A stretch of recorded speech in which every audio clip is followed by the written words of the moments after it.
Hola, ¿qué tal? Me presento, les mando un saludo desde la Universidad Tecnológica del Sur del Estado de México, ubicada en el municipio de Tejupilco, en el Estado de México. Mi nombre es Rosa María de Anda López, los saludo y presento al cuerpo colegiado que está integrado por el maestro Francisco Betanzos Castillo, el ingeniero Agripín Sánchez Salinas y el maestro Rodolfo Aguirre Aranda.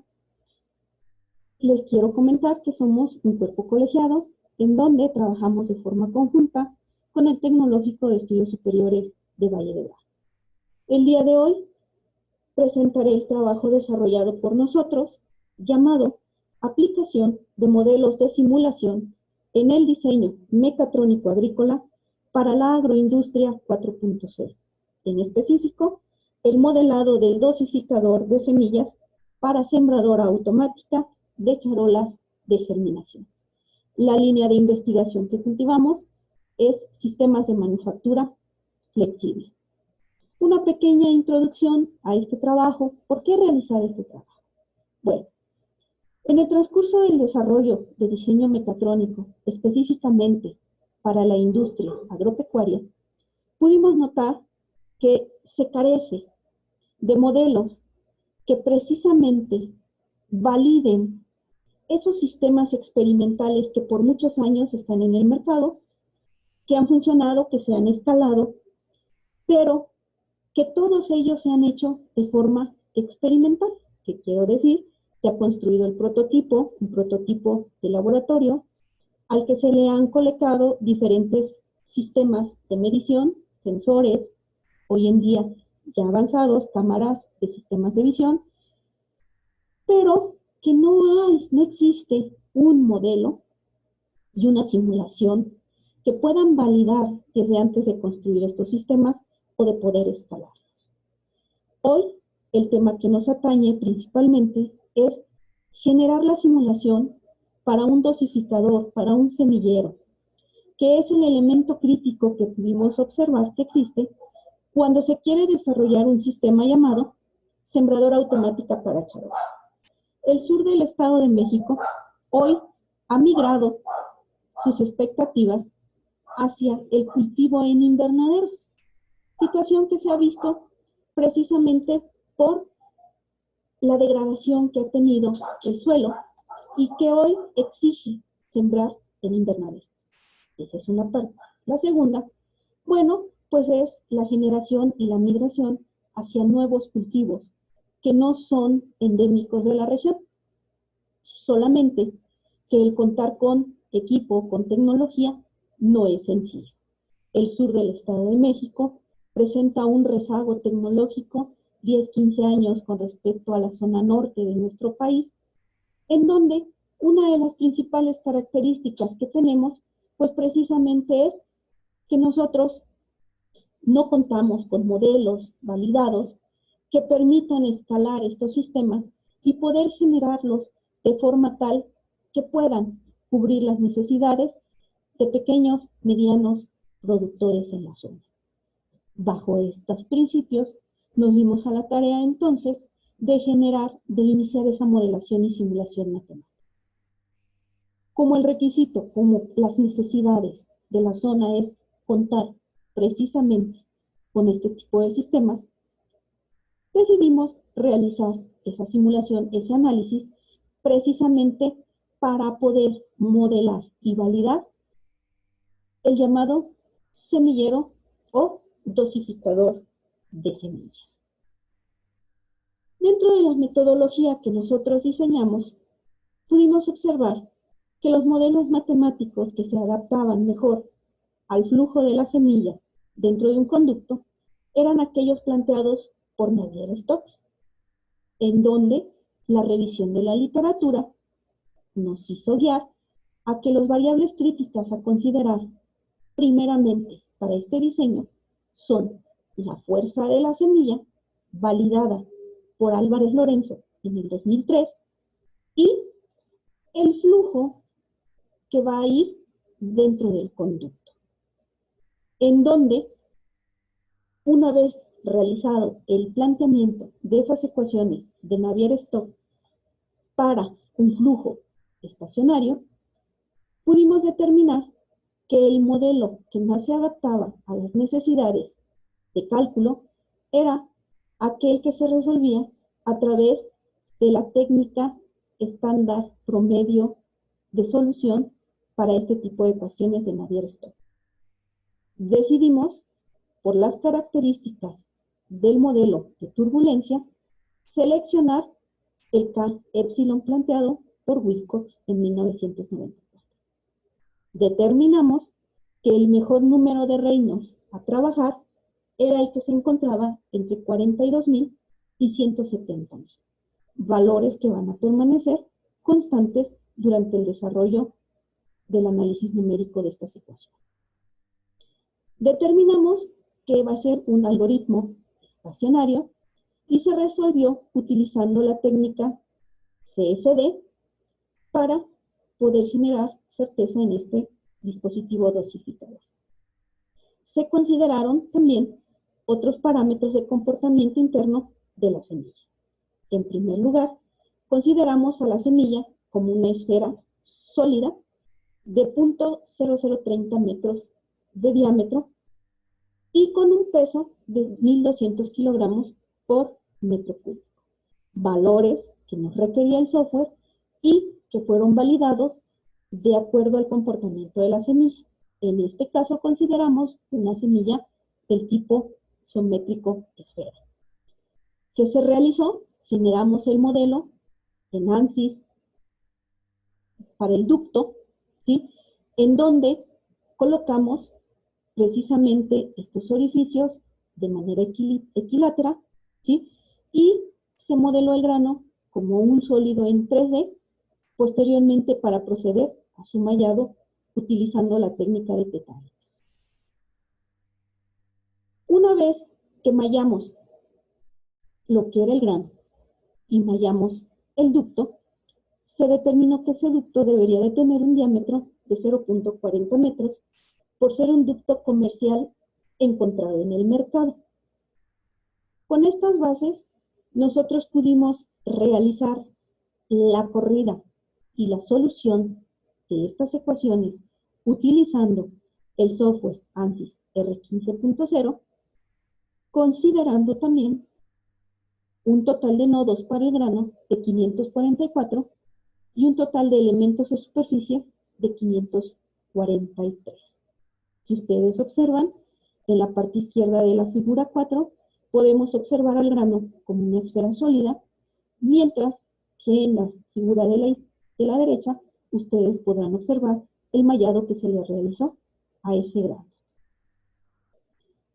Una vez que se tuvo la certeza de que el grano era ya un sólido y de que el tubo también cumplía con las características del mallado, se hizo una corrida para determinar el comportamiento que iba a tener el grano dentro del tubo.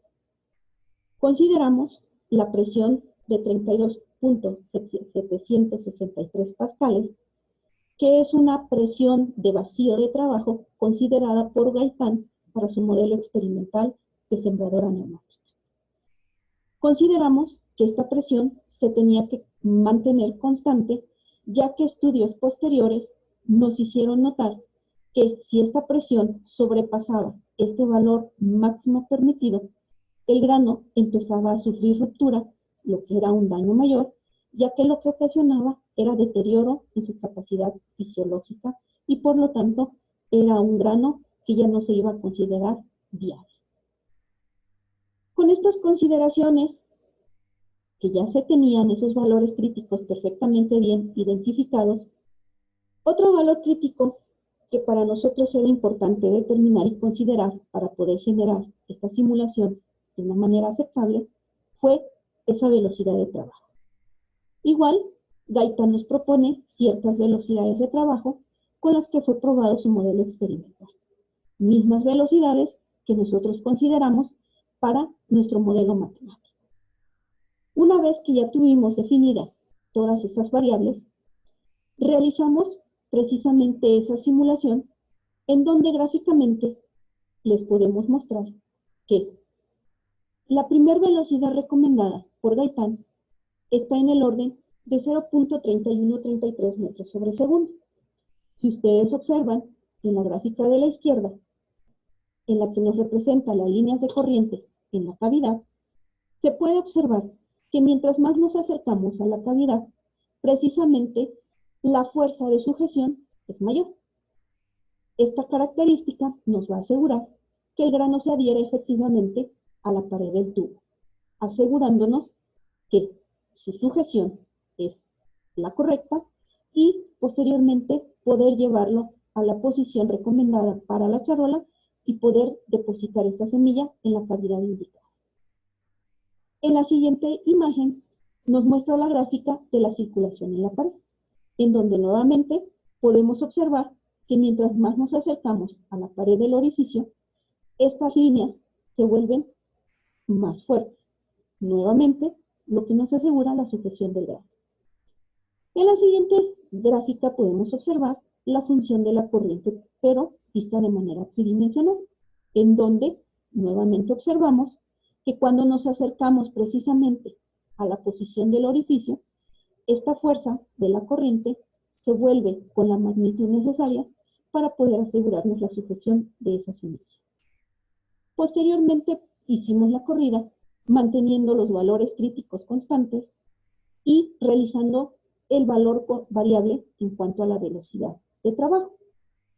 Conforme incrementamos la velocidad de trabajo, si ustedes notan aquí la duplicamos, pudimos darnos cuenta que conforme íbamos incrementando esta velocidad, podíamos observar que estas líneas de sujeción, la fuerza de sujeción de la semilla, iba disminuyendo, lo que iba a asegurar una poca o casi nula sujeción de la semilla. Y pudimos hacer siguientes corridas en donde fuimos incrementando esa velocidad y pudimos darnos cuenta que conforme la íbamos incrementando, precisamente esas líneas de sujeción en las paredes de ese orificio iban disminuyendo. Con 13.8 metros sobre segundo, el flujo se volvía turbulento, lo que ocasionaba que la semilla golpeara en las paredes del tubo y que nunca se asegurara precisamente la sujeción en el lugar indicado para ese ducto. Esto nos llevó a concluir que las mejores velocidades de trabajo se tenían que presentar en el orden entre 0.3 y 1 metro sobre segundo, considerando la presión de trabajo constante, el diámetro del ducto constante y teniendo como consideración que estamos trabajando con un grano esférico. Posteriormente, para poder reafirmar estas características, se generó un código en MATLAB en donde representamos ya las soluciones con esos valores críticos, resolviéndolo también para ecuaciones de Navier-Stokes, pero simulando el flujo del aire dentro del ducto y el movimiento que va a tener la semilla al interior. Podemos observar en esta gráfica cómo se ven los vectores de flujo de aire y este cuerpo oscuro me representa el movimiento de la semilla. Nuevamente, si observamos para estas velocidades que encontramos entre 0.3 y 1 metro sobre segundo, podemos observar que el flujo de aire se comporta de forma estacionaria, dirigiendo la semilla de manera adecuada hacia ese orificio del ducto, lo que nos aseguraría nuevamente esa sujeción de esa semilla en la cavidad indicada, recordando que posteriormente tendríamos que posicionarla en las cavidades recomendadas para poder liberar el grano. ¿Qué conclusiones obtuvimos después de realizar este tipo de trabajo? Nos dimos cuenta que la mayoría de los sistemas, máquinas y equipos que se trabajan en la industria agropecuaria se han realizado de manera experimental. ¿Qué quiero decir? Se han construido primero prototipos y a partir de los prototipos se han generado las adecuaciones y las correcciones para su implementación en los procesos.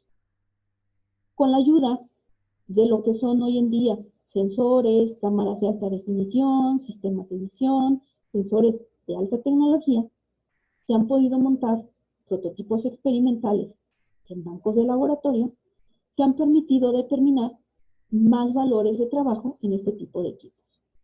Situación que se hubiera visto simplificada si pudiéramos tener el modelado matemático. La simulación brinda certeza, lógicamente, del comportamiento de estos sistemas. Un diseñador mecánico se vería simplificado en su trabajo si se cuentan con la certeza del comportamiento que va a tener el sistema al momento de realizar el trabajo. También, este trabajo nos generó más preguntas que respuestas, en donde pudimos observar que todavía nos hacen falta modificar valores como son el diámetro del ducto o modificar los valores de lo que es la forma geométrica del grano, ya que hoy en día sabemos que existen diferentes formas del grano. Tenemos que asegurar esta sujeción para diferentes formas geométricas. Nos hizo más preguntas que respuestas, pero también nos abre una puerta muy grande para generar más investigación en el área mecatrónica aplicada a la agroindustria. Importante es hacer notar que hoy en día, con el término 4.0, tenemos que llevar a este tipo de sector a alcanzar esos estándares. La zona sur, específicamente del Estado de México, se encuentra muy débil en este tipo de avances tecnológicos. No tenemos ni siquiera prototipos experimentales para poder realizar este tipo de avances. La modelación y la simulación van a venir a generar y cerrar o tratar de cerrar esa brecha tecnológica que existe en nuestro mismo país. Aquí presentamos algunas referencias que fueron consultadas, en donde es importante hacer notar que investigaciones más recientes son muy pocas, ya que todas se basan a partir de los diseños experimentales presentados por estos autores. En especial, queremos agradecerle a la Universidad Tecnológica del Sur del Estado de México por permitir sus instalaciones para realizar este tipo de investigación y de desarrollo, Asiatec Campus Estado de México, ya que nos brindó las facilidades y las estrategias para poder determinar de manera adecuada este tipo de parámetros, y un agradecimiento especial al Instituto Tecnológico de Estudios Superiores de Valle de Bravo, ya que gracias a su trabajo colegiado con nosotros hemos podido empezar a desarrollar este tipo de investigaciones. Muchas gracias por su atención y cualquier duda o pregunta, estoy a sus órdenes en el correo electrónico rocianda.sem@gmail.com. Agradezco mucho la atención brindada a la presente.